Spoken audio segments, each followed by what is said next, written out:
Sidang kasus korupsi pembangunan Masjid Sriwijaya Jilid 2 dengan terdakwa Mukti Sulaiman sama terdakwa Ahmad Nasuhi alias Ustaz Coy jalani sidang perdana di Pengadilan Tipikor Palembang. Juru dakwaan JPU, kedua terdakwa ini dijerat pasal yang berlapis dengan ancaman hukuman 20 tahun penjara. Kasus korupsi Masjid Sriwijaya Jilid 2 sudah masuk ke ranah persidangan, di mana dua terdakwa Mukti Sulaiman sama Ahmad Nasuhi alias Ustaz Coy jalani sidang perdana di Pengadilan Tipikor Palembang dengan agenda dakwaan JPU. Juru dakwaan JPU terungkap aman kedua terdakwa sudah terlibat jeru kasus korupsi pembangunan Masjid Sriwijaya yang berada di kawasan Jakabaring, di mana peran kedua terdakwa yaitu untuk terdakwa Mukti Sulaiman selaku Sekda Sumsel pas kejadian perkara. Sedangkan untuk terdakwa Ahmad Nasuhi alias Ustaz Coy berperan sebagai Kepala Biro Kesra pas kejadian.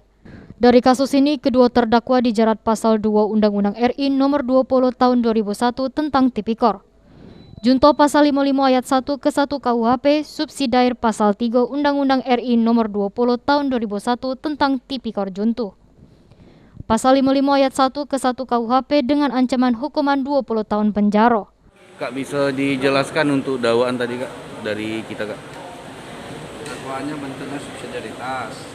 Pak Mukti sama Pak Ahmad Nasuhi terdakwa teringat pasal 2 subsidiar pasal 3 terkait dengan tupoksi kewenangan mereka. Pak Mukti terkait sebagai ketua tim TAPD, sedangkan kalau Pak Ahmad Nasuhi sebagai PRT Wirapastra. Perannya seperti apa Kak di dakwaan gitu Kak? Kedua terdakwa itu. Tadi sudah jelas perannya terkait dengan proses penganggaran yang tidak diverifikasi dan terkait dengan usulan proposal yang tidak diverifikasi termasuk pencairannya. Selanjutnya, habis persidangan ini, persidangan yang dipimpin Majelis Hakim Abdul Aziz laju nunda persidangan sampai Kamis depan dengan agenda pemeriksaan saksi. Sri Febriandi, PAL TV.